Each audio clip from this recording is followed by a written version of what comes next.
Kaua'i. Here we are with Todd Allen. Jonathan Enkelberger. Thank you for joining us. Yes, here with another podcast of humans being. Humans being. What came through for you today, Todd? Yeah. Mind if I give a little context for our listeners, just how we actually began? Please.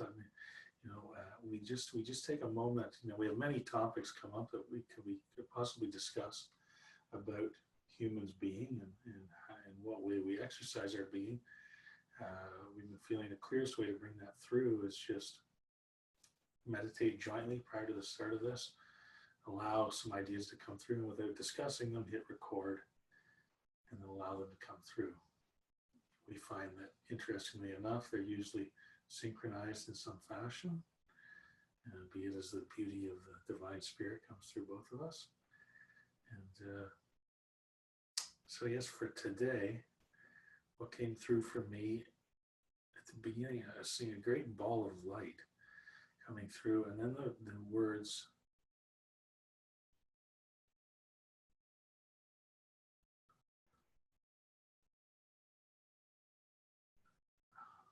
I was going to paraphrase there. I was endeavoring to get the verbatim translation.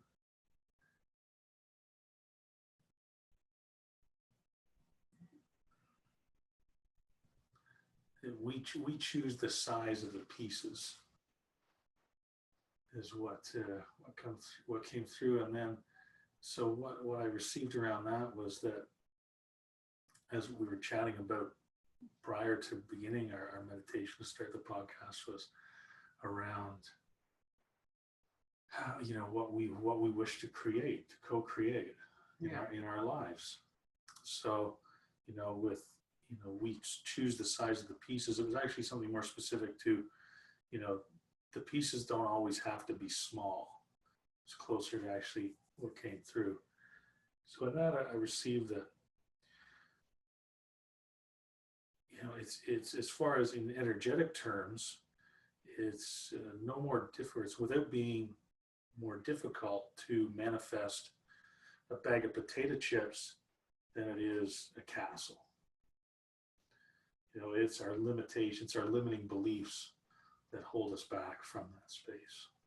Yes. Now, also, I think we've maybe referenced the movie The Secret briefly before in an earlier podcast, or at least in our discussions. I feel we have, about the manifesting vast sums of money or a car that you really wish for. I believe that is possible in that co-creative process. What I do believe is that if it's not in line with the essence of your being, in line with what is to flow naturally to you on the path that we're aware of, that we have chosen prior to coming into this incarnation, that there's going to be certain challenges that come up, either once that is manifested or on the manifesting path. So for my own self, I prefer to choose in my co-creative processes that which feels in line with my being. Yeah, for sure. And then what also came through, so it came through about, that the pieces don't always have to be small. What also came through was to be without clinging. And, so that, says to me, on one level, that, when we are in that co-creative process, we only have to ask for it once. Anytime we come back to it, don't re-ask, because that's like saying to Creator, just in case you didn't hear me the first time, you can ask again. So as a friend and learner that I've been around a great deal, it says ask once and move into gratitude. Yes.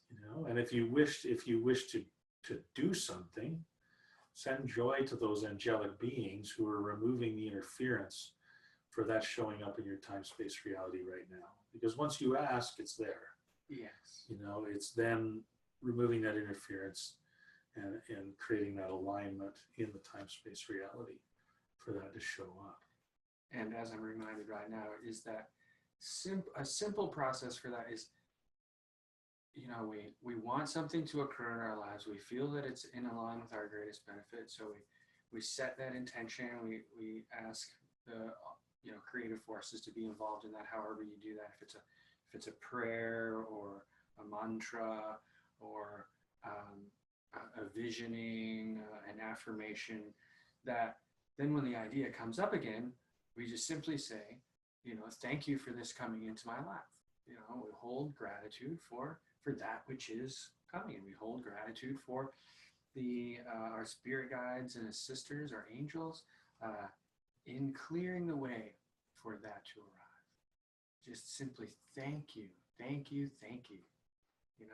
It's like the idea of wanting a red car can simply be life whispering in my ear saying, here comes a red car. Are you willing to receive it? And if it's in a catastrophic way, it could be at an intersection, but that's another story. So for me, in our pre-process, composure came up. And in this regard, recognizing my composure, where I am holding my space, how I'm holding my space, what I'm holding within my space, and what is it that I'm sending forth from that, and that being my composure, how I am composing myself and my life or my words. And so being in recognition of my composure. And so when I'm reaching out to the divine for something in my life, let's say, that I recognize my composure, and I might be asking unclearly for something by saying, oh, I really want, and really that's the station inside myself that I don't have, I won't have, I'm without this. And so if I'm not composed and aligned with pure intent, then my voice is not being heard clearly. And what comes up for me with the, be without clinging is, in that place where, we're clinging to the want, we're clinging to the lack, we're clinging to being without. Yes. So as a result, that's being our vibratory frequency that we're putting out, and that's what shows up in our life is lack and want. Yes. And I've even found that,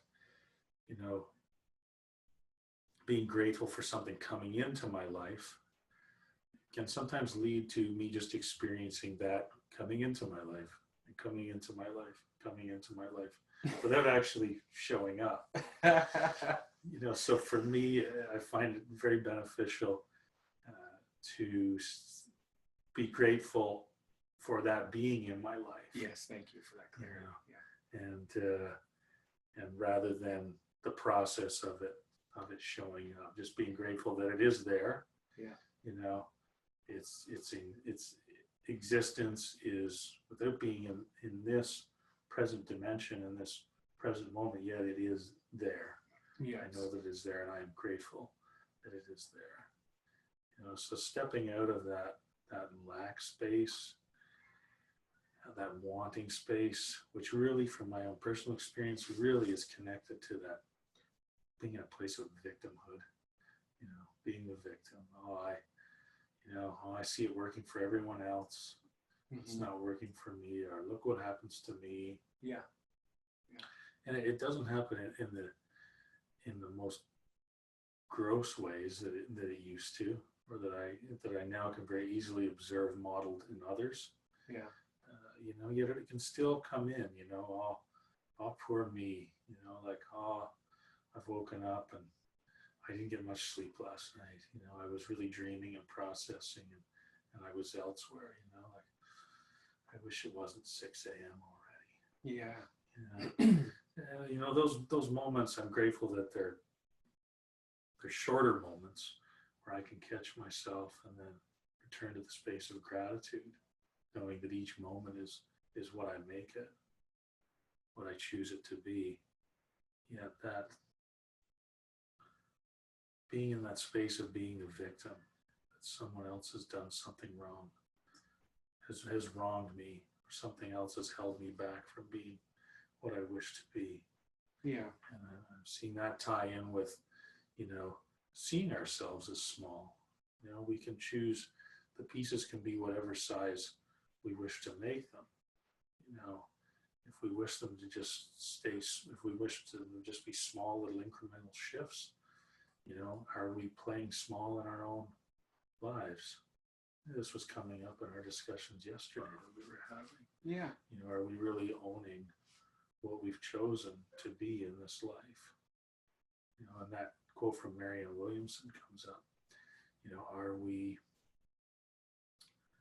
Our greatest fear is not that we're inadequate, it's that we're successful beyond our greatest imagination. Yeah. Because we know how to play small. Right. And we see it modeled, in many different places and many different beings. God bless them. Mm-hmm. They're all around us. Yeah. Yet really owning what we are and being that amazingly successful being, and not in terms of financial success, but just being what we chose to be, and for you and I, we chose to be beings, who express truth and encourage humans to be what they are. Yeah. And encourage ourselves to be what we are. And we know when we're without that space, when we're not in joy. Absolutely. That's, to me, is the greatest litmus test. In hearing all of this about manifestation, let's say, or being co-creative in the process, and the size of the pieces don't matter, and or let's say the way you put it is that we choose the size of the pieces, and being small versus being being greater than we can imagine. I have to talk with my hands, by the way, but you can't see that on the podcast, but I'm waving my hands in the air. I like to do it too. All of this comes together for me. I feel a righteousness in choosing very large pieces that are without very specific fine details and a more of an overarching meaning. And I say, you should always choose, the higher idea behind that which you want. And part of that, though, is me being small, let's say, rather than focusing on something very quite specific that I'm being in my life. And so choosing small pieces, when I was younger, I used to choose small pieces quite specifically. And I would drive to the mall and I would always park up front. And I just announced to everyone that I park up front. And this was just a little aspect of my life, but it showed me a really great awareness about being certain in my expression that this is where I park up front. And I parked up front all the time, so much so that my friends would get upset about it. And then later I learned also that I may choose a larger picture about a project, maybe a project that was lasting a month, but really holding the vision for the completion of it. So that rather than saying, well, today it's going to look like this, and tomorrow it's going to look like this, and the next day it's going to look like this, and the next day it's going to look like this, I held the whole project in a light and then said, well, this is how I'm being about this project. And for myself, it was that the project went well, the project was completed, and that we had fun doing it. And so that's how the project worked out for me. And it wasn't that I was trying to manifest anything. It wasn't that I felt that I was ever in lack of something, that this was just my stated existence. Even with the parking up front, I always felt that that I was justified in declaring that I park up front.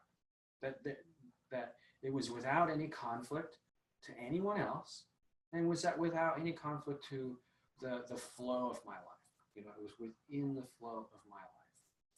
And and therefore, in both of those circumstances, there was no space for victimhood in regards to the being that I was holding. I could have held victimhood in my life, in which case that would have been what showed up, and in other areas of my life I did, and that's what showed up. I was holding myself in a space of victim regarding certain female partners in my life, and therefore that's what all my actions and words that came out of my mouth, the posturings and composure within myself, and the attitudes that I held led to me experiencing a condition that I felt like I was the victim. And then I had the opportunity of looking that in the face, in my own face, and seeing it. I definitely stress caution in this area, and patience with oneself, as looking into my own eyes, I may see my truth. And I stress patience just because sometimes smaller view of the inside corridor can be better than just the whole thing all at once. And so if a person is timid, we'll just one little step at a time. And if you're a brave warrior, then, well, dive on in.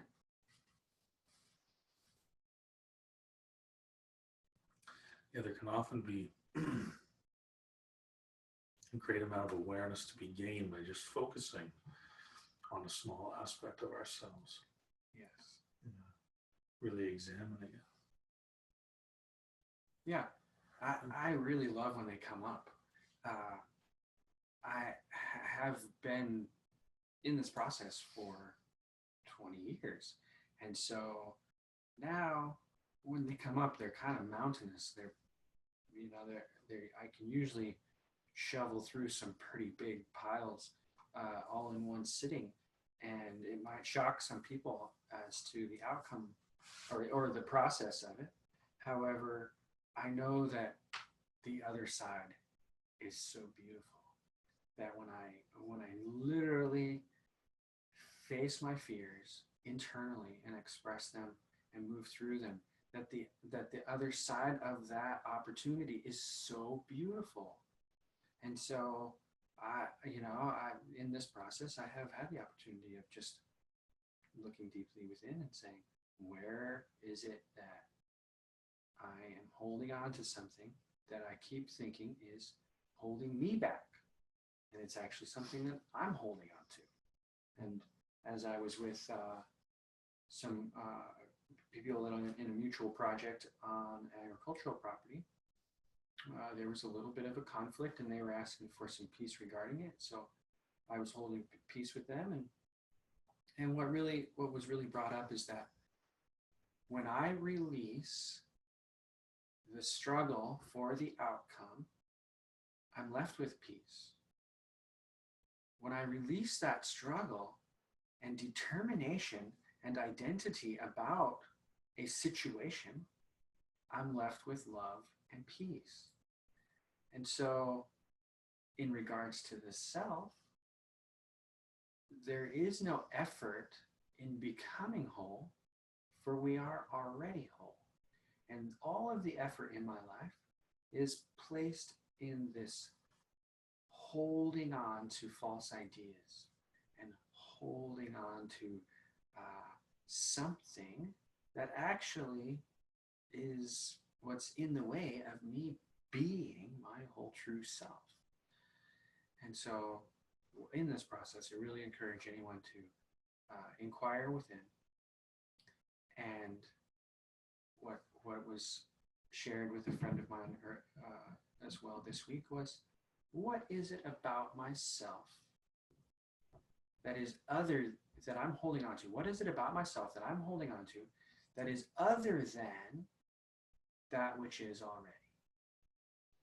And that which is already is peace and love and abundance and truth. Though that is already. So what is it about myself that I'm holding on to that's other than that? And I think the easiest way to do it, as I talk about a lot, the wisdom from Wayne Dyer, looking at individual thoughts and feelings when you're making a decision. Does it feel like peace or does it feel like turmoil? Our highest state being joy and peace being an access to joy. Turmoil is far from joy. So, do we think that we're going to get that pot of gold at the end of the rainbow by continually choosing turmoil? Yeah. I was sharing with a family member on the phone today about, just making some choices in the last few weeks for me that have been choices that have felt right for me, pertaining to, spaces where I may be obtaining some nourishment. And they were, spaces that did, no longer felt that I'd accepted to do, that no longer felt like that I felt joy from, that felt peaceful in moving forward within them. And the old me used to really cling to, I've given my word, I just feel like I just have to complete this, and then I'll have learned the lesson, and I can move forward. But as I've said to many people over the last few months, maybe since November or so, I really feel there's an energy right now that is, excuse the frankness, but it's about stop fucking around. And within that, still being gentle with ourselves, yet really, stop fucking around. Right.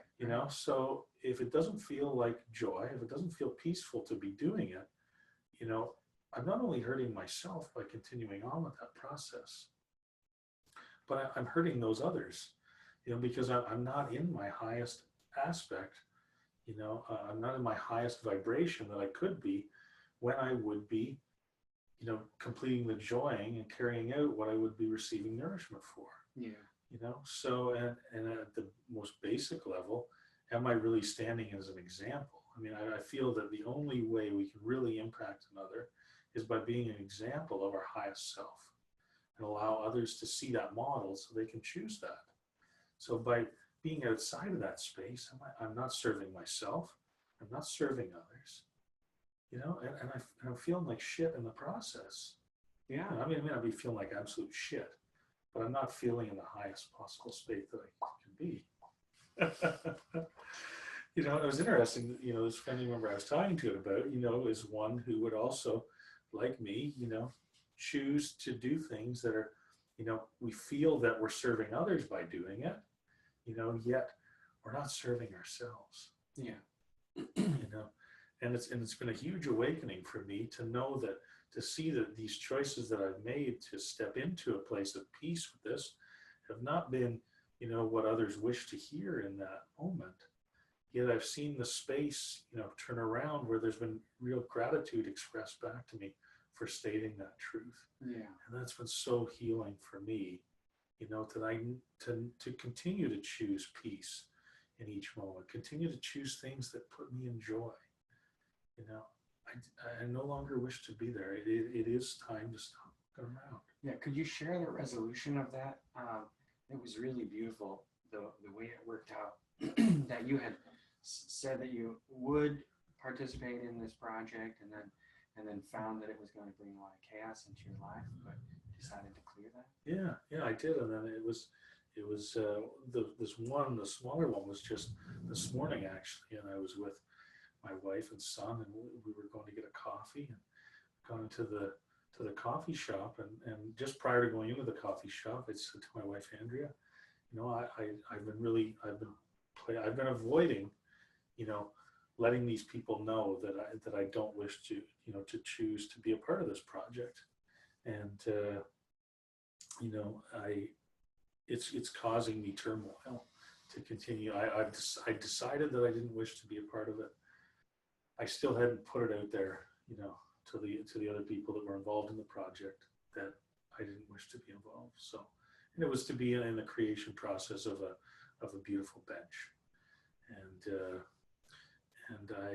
So I said to my wife, you know, that this had come up for me, and I wish to clear that. You know, and the wording again being clear, I didn't want to clear it. I wasn't in a space of want, a space of wishing to clear that. You know, I was aligning myself with Creator. Yes. You know, be in a spot of that being my highest desire, you know, to clear that in some fashion. And we are making a clarification here that our wishes aren't just flowery wants. That a wish is a much more powerful and affirmative action than just an amplified want. And a wish is definitely not an amplified want. So you wish to clear it. I wish to clear it. So, you know, she said, well, that's amazing. You know, I know that will clear it. Amazing to hear that that's your intention. So we walked into the coffee shop. We got a coffee. We walked out. Just as I'm walking out, I see a truck pull up. Fine carpentry, it says on the side. You know, I thought I should go over and see if he'd be interested in taking this project on. And I thought, oh no, Todd, you know, just let them know that you don't wish to be involved in this project, and you know, we'll move on from there. And no, you know, Todd, and there's where my rational mind can kick in, you know, and try to derail, you know, beautiful intuitive wisdom that is just flowing in. Yeah. You know, so you know, I've spent many years observing how the rational mind can get in there to attempt to derail those intuitive thoughts and wisdom that come from a much higher space. Yeah. So I'm going to walk over and then get the number off the truck. I just, you know, I felt a beautiful energy about this, you know, this truck and the energy of the business owner, having not even seen him yet. So I walked around, and sure enough, he's standing outside of the driver's door, and he's fumbling around inside. And I introduced myself, told him about the situation, asked him if he might be interested, you know, for a couple of beautiful beings in the north part of this the town of Kaua'i, where we are in Kaua'i. And he said that he would be interested, and in fact that he had a bench that he had been hired to build that he'd been putting off for a while because it was just a smaller job. And he said, that'd be great. I could actually complete that next week because I could complete them together. Yeah. And I'm available next week. I start a big project after that. That's perfect. So, you know, we continue to have a nice little conversation, and another, you know, mutual acquaintance came by and who just actually, you know, stands on the roadside singing praises to Creator and just shines beautiful light in this community. And, you know, she parted ways. And so we parted ways, this gentleman, Fred, who I met. And, you know, I then went back to the car and I texted the other people I was involved with on the project that I wouldn't be able to complete it. You know, I'd recently connected with a beautiful being who was interested in doing it, and sent it along. You know, and there it was cleared. Yeah. You know, within 20 minutes of asking, it was now cleared. Yeah, I love how that plays out, and then we get to reflect on it and see how it happened, and really glean the gems of reality or wisdom from it. And for me, in hearing that story, I keep hearing the peace and faith in peace. And so it was self-reflection as well, really, really owning, and congratulations on your part, Todd, to really to face your fear of lack of sustenance, possibly, and say, well, this extra project is actually going to bring turmoil into my life and is without benefit for the bigger picture of me and my family. And so really owning that's huge. And then two, holding faith in life and being at peace with it. And it's quite simply stating, I wish this to be cleared. And it was probably the opportunity was already laid out. He was already driving to the coffee shop. You were already driving to the coffee shop. However, had you held onto this idea that you had to somehow take care of that bench for yourself and finish that bench like, you know, you had agreed to, you would have brought turmoil into your life, most likely, even though because you were already carrying turmoil about it. Mm-hmm. And so regardless of whether the time worked out or not, it would probably be tumultuous for you just because the concept's being held. But you held faith and peace, and there that opened the door of possibilities. And you were able to make connection with this other carpenter who it benefits him as well. So he's able to get two jobs done of a similar nature at the same time. You know, for a carpenter, you gotta set tools, and you have to prepare a workspace and get materials, and if you're making one bench, a lot of the work is the same if you're making 1 or 10. Mm-hmm. And so if you can do more benches at a time, then you're really increasing your productivity, and then the value received in the nourishment is greater. So here is your release has benefited someone else as well as benefited your home and family in your ease in your life as far as stress goes, because stress can be the big downfall. When we believe in victimhood and lack, we will reach out to greater stresses, and those stresses will then have havoc on our bodies and our mental condition, and that will bring us into the victimhood that we've been holding to. Yeah, thanks, brother. Yeah, immensely clearing, and just the relief feeling, moving forward, and even the sustenance factor to me really isn't as much of an issue, or the being without that sustenance. I'd heard, probably a year ago, it's okay to turn down the good jobs to make room for the great jobs. Yes. And even, job, it's just an opportunity to joy, to be in joy, that is what I endeavor to be in each moment. Mm-hmm. And I know I'm coming from my highest place. Joy is our highest natural state, and the vibratory level is as high as it can be within the sense show. That's beautiful. Yeah, I really put myself in a place of challenging that awareness, and I have opportunities really to face that. I really truly wish to be the state of joy in my essence, in my expression. And so here I've found myself with opportunities of assisting a couple with their land. There's a lot more than they can ever handle for themselves on this land, and they desperately need assistance of an intelligent, skilled, flexible nature, and these are aspects of my being. And so here I find myself dealing with other people's excrement in a composting manner, which is outside of my ego's highest ideals. And so here I am, working with composting manure of other humans, and thinking, where is my joy in this? And my joy is really just in being playful about it.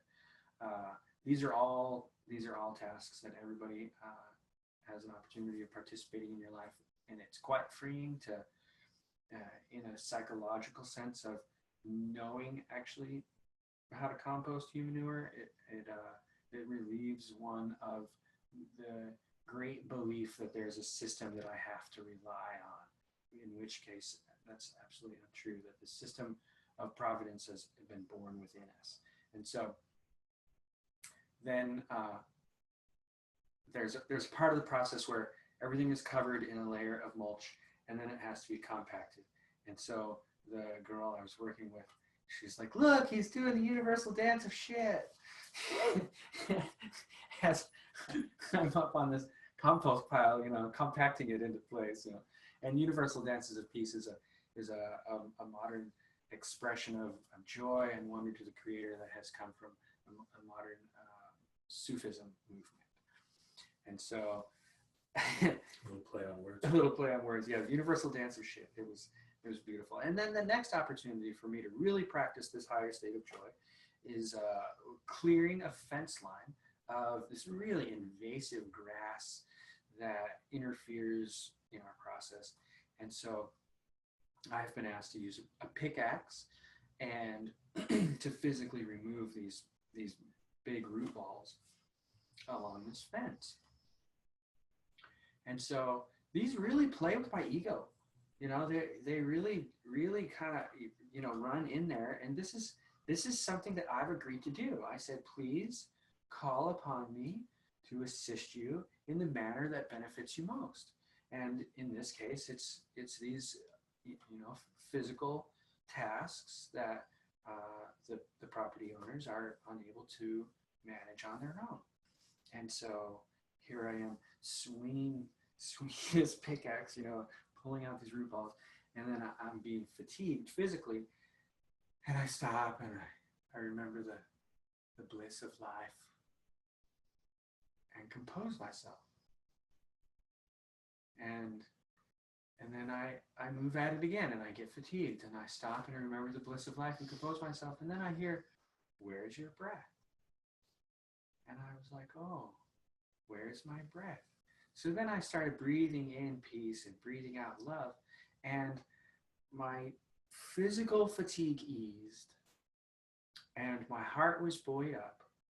As I'm doing, the doing process looks the same, but my being was in a whole new place, in a whole new state, in which case I was able just to continuously move through the motions of swinging the pickaxe, drawing out the roots of grass, tossing them to the side, finding a new one, while staying in that free, open breath of peace and love, that the process became that.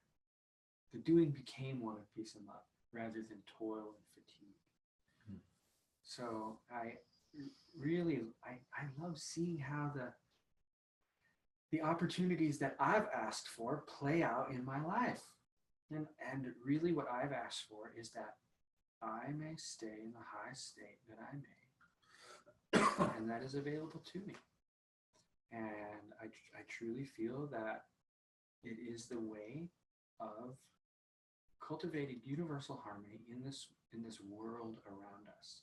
Is that there isn't any world out there to fix. There isn't any economy to fix. There's nothing out there that's broken. It's that my state of being is my opportunity to be creative of the life I wish to see around me.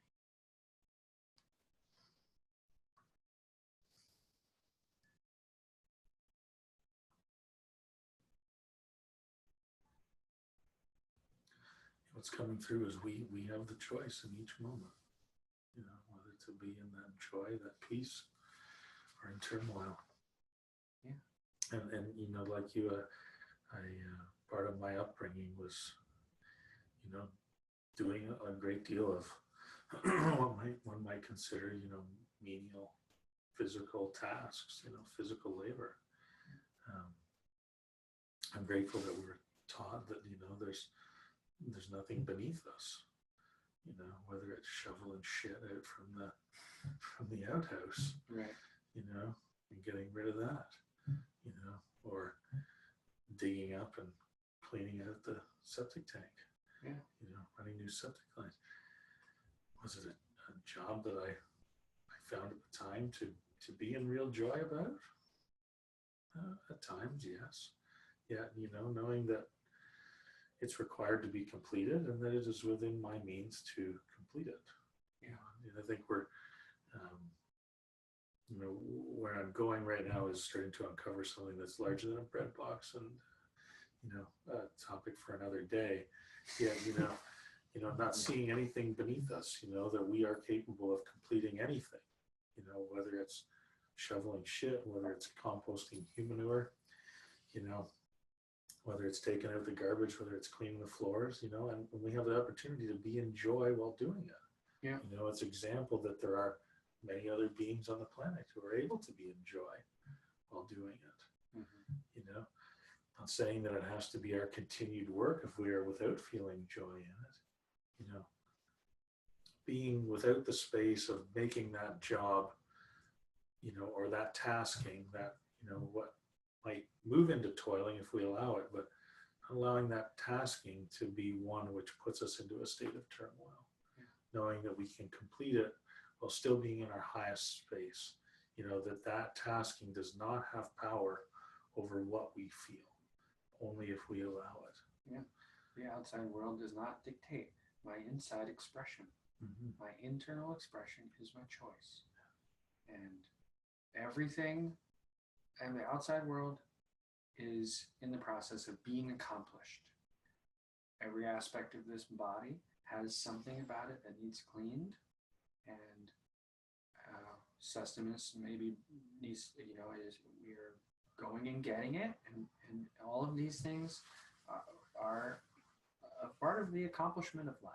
And so, where am I going to hold myself? What am I going to be while I'm in this process? How big of a puzzle piece am I going to choose to manage in this moment? Whether large or small, there is no good or bad or right or wrong about it. It's just simply a choice. And then my choice is what am I going to be about it in this process. And we seriously and truly have the choice of our state of being. It has been made quite evident to me. And we have that choice in each 12-second moment. And there's, as I've learned, we have there's that 13th second, and the number 13 symbolizing new beginnings. It is our opportunity to reset, and enter into a completely new space at the completion of each moment. Who's the 13th apostle? Yeshua.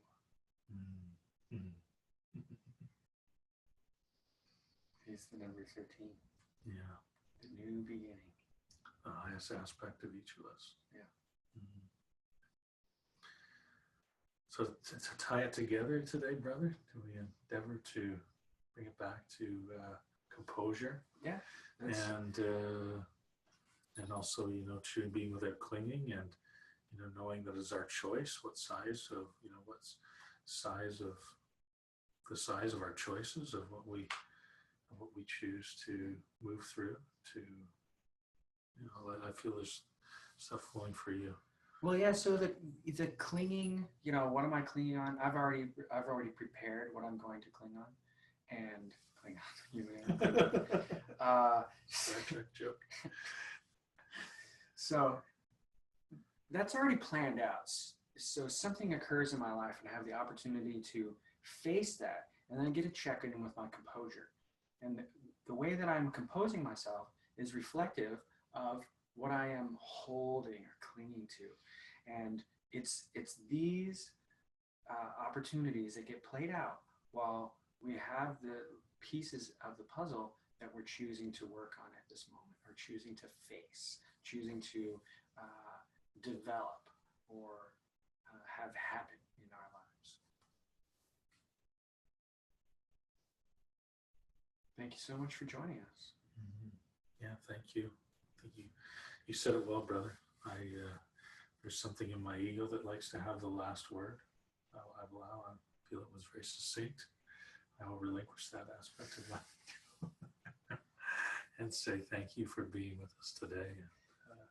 It's an absolute joy to sit here and share a discourse with another beautiful being who is a brother from another mother. Right? Yeah, thank you as well, Tom. Beautiful blessings, everybody. May you know joy and peace in your life. We love you all. You're all amazing.